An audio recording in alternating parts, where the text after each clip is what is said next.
أب عتقات حرامريت وهاب قال اتعتقاو منقسقاس زنبره تمسجن داويت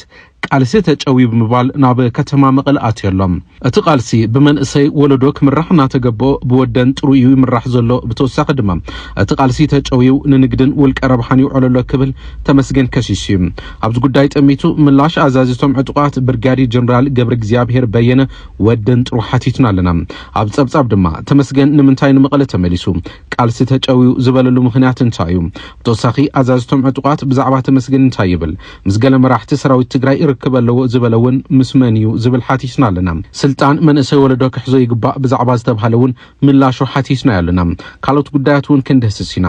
እዋናዊ ሚዛናውን ሐብሬታ ክትረክቡ ላንዳ ሪፖርት ላይክ ሼር ሰብስክራይብ ምግባር ስድራ ዩቲዩብ ቻናል ክትኾኑን ሐትት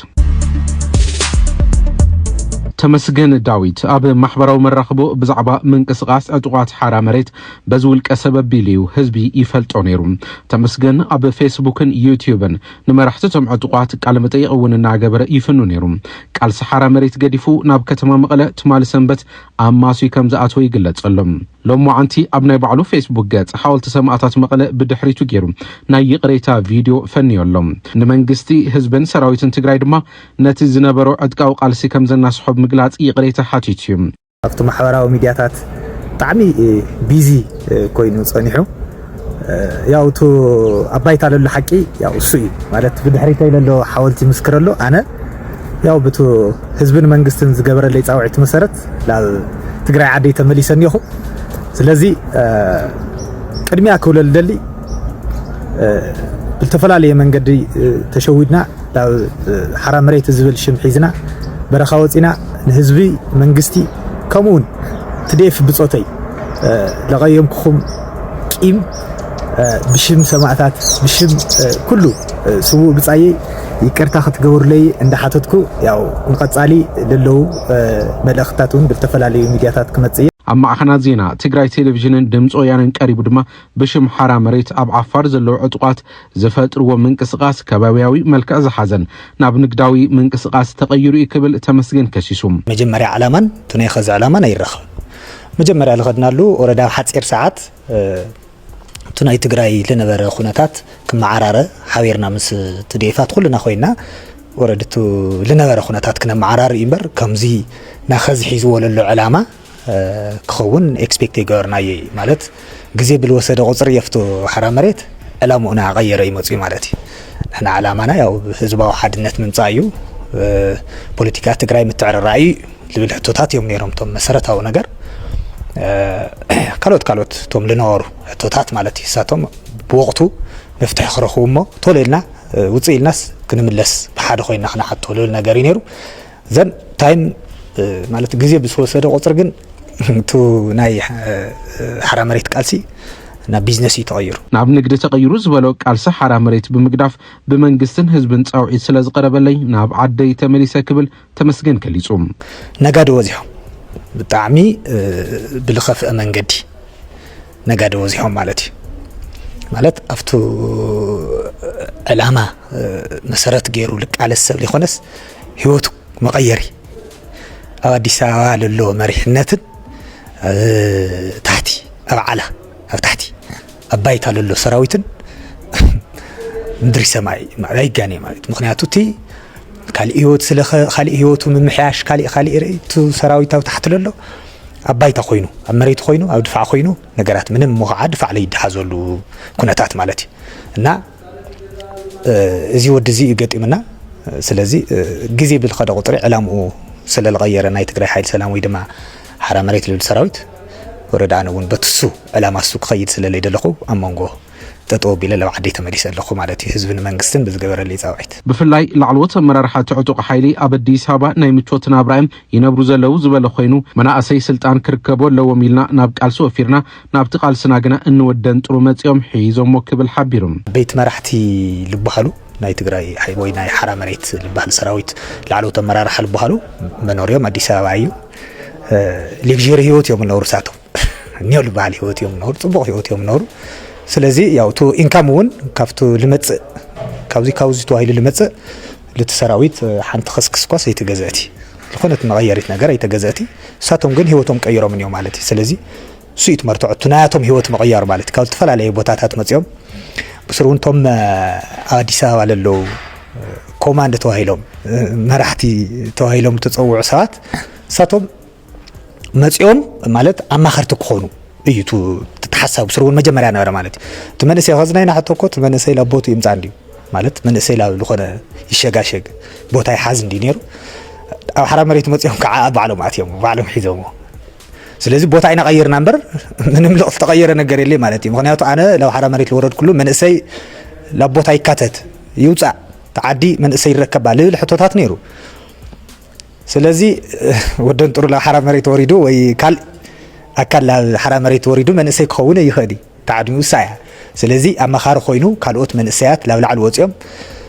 ነገራት ክስተኻኸል ልብል ነገር ይነሩ ወረድ ዝወድ ዝተላሽ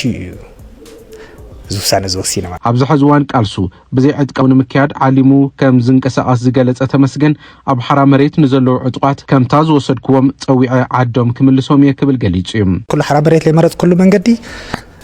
توناي كلاش ناي متخاس سيستم سللي تقبلكو مالتسو نحنا خزي بسلاماو منغد بصوت مصيومس بسلاماو خنملس حبيرنا لليمبر تتخيسكا لغير سيستم نيو يلي حسبي كم خوينو سلازي او تግራይ انا مصي بسلاماو منغدي واي تافتي على ناغر الله خو تግራይ خوين كوفي لي ناغر له وزاوت كلاش بلي محز مالتي سلازي اوز خوينا ندحر لموتين سيستم هالي كناغر يخدي مالتي عادي خوين مالتي اندس ازروايس ግን انا بطعم كافتو علامه يكوصل ገበረን ውን تو كلاش حيسكا موطاطو تو بدحيت كوينو صلاعي ايو خيو خموالو تو 17 بارتات او تግራይ بطعم بقى مالت عد خالب بلكا ነገር ነው مالتي مخنياتو አዲስ አበባ እውቅና ለዋህ ፓርቲ የለ خزላውና ታሪኻዮ ማለት ወላ ካልኦ ተፍተናይ ኦሮሚያ ክላት ሰፋሕቲ ይምስዙ አማራ ክልል ወላ መስት ኩናት አለ ይኹን አፍቱ ካልኦት ክላት ሰላማዊ ቦታታት ደለው አው ሰላማዊ ቦታ ለላው ክልላት 17 ፓርቲታት ለይሉ ሰው ትግራይ ግን ነው ለተፈላለ ኢንተረስት ዲ ሐሊና ኮይንስ ወይስ ካሊና ፌደራል ዲሌት አው ትግራይ ስለለሎ ይልካ ተሐስስ ኸዲኻ ማለት ተገናዘብ ተኸዲኻ ማለት ሱሩታይ ማለት ስለዚህ او تግራይ كبتن سؤال انترستنا كلنا بتنتن الناس كاو مقادشو تخون الفكر تግራዋይ ተኮይኑ الفكر سو كلي الى ايغمتي ايليون مخنياتو تግራይ مقادشو تخونلو መንገዲ ለዘጋጅሎ ብድሕሪት ሰባት ግን ነው ማለት ውግእ ኾን ዓመጽ ሰላዓል ግዛዕ ኾን ካብ አውዝ ባዓልና ለባዓልና ክንዋዳ ከም ዓይነት አካይዳታት ነው ዚኦም አይጣሙንም ሲ ሚዲያ ቃለ ሰላይ خزون بميديا جيرا اسحيو يوم توم بصوتي خزون تابتا ميديا جيرا توم لحرامريت لورد بصوتي كلهم كمصيوم بدشو لا حدار ناورو خملسيو كله قالله بزح حيوت حديقي تحتي مالت تخكلኛ علامه مالت منم جيجا يولي تحتواي افت تخكلኛ انا مجمري علامه لله يمسلله كالي صواتاي نيو كالي سلازي وردت قالت حنشي بتوم لعلوت ناي حرامريت مرار حل بحلو حنشمو لطقمه موعيلهم ويوم خالي بروسيس يوم جمهور له خالي جواتا يوم نيو ساعته وكالي ناي بيزنس سيستم يوم نيوم ما سلازي توم بصوتي كسحوميه سورتاي بحد غزي لي يكون يخلي قس بقس بصوتي لافتان نور ولا بايتاهم لا مربتهم لا دقهم ولا توم ملشا ولا توم كلهم لا غزو ماتيوم بوليتيكال افلالاي ولا يحليهم او زخينهم انقساقسوا لمنغدي كفتر منتان كصاري كسرح ላንዳ ሪፖርት ካብ ተመስገን ተወሳኺ መብርህን ምርካብ ናብ ከተማ መቀለ መጽኡ ካብ ዝበሃል ጀሚሩ በተደጋጋሚ ብስልክ ብምርካብ ንምዝራብ ጻር ጌርና ኮይኑ ግና ክሰምረ ይካለን በተመስገን ሽሙዝ ተልዓለን ነተቃልሲ ጨውይዎ ዝተብሃለን ብርጋዴር ጀነራል ገብረ እግዚአብሔር በየነ ወደን ጥሩ ብስልኪ ብዛዕባ ዝቀረበሉ ክስታት ሓቲትና ያለና ምላሹ ድማ ከም ስዕበ ዋዲድና ያለና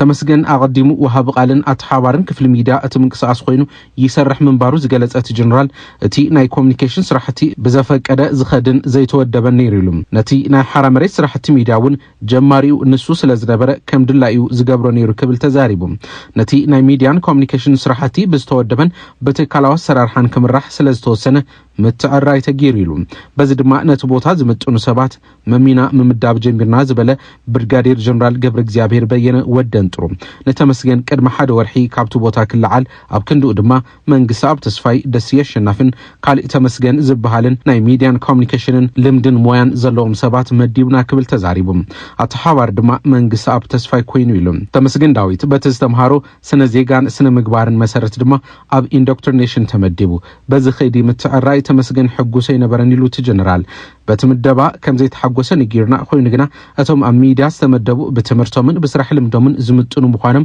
ተነጊርዎ ብተወሳኺ ምንቅስቃስ ሓራ መሬት ብናይ ተመስገን ፌስቡክ ዘይኮነ ክፍለጥ ዝግቦ ናይ ባዕሉ ፔጅ ክህልዎ ከም ዘለዎ ወሲና ንሱ ግና ኣይተቀበሎን ኢሉ ድሕሪ ዝውሳነ ካብ አዲስ አበባ ናብ በዓላ ተላኢኹ ቅርሺ ከም ዘይተዋሃበውን ጽሑፍ ጽሒፉ ዝበለ ወደንጥሩ ንስራሕ መካይድ ቀዲሙ 32000 ቅርሺ ቀፂል ድማ 5000 ብተወሳኺ ዝግብኦ ክፍሊት ናይ ጁባ 6400 ተዋሂቡ ክብል ተዛሪቡ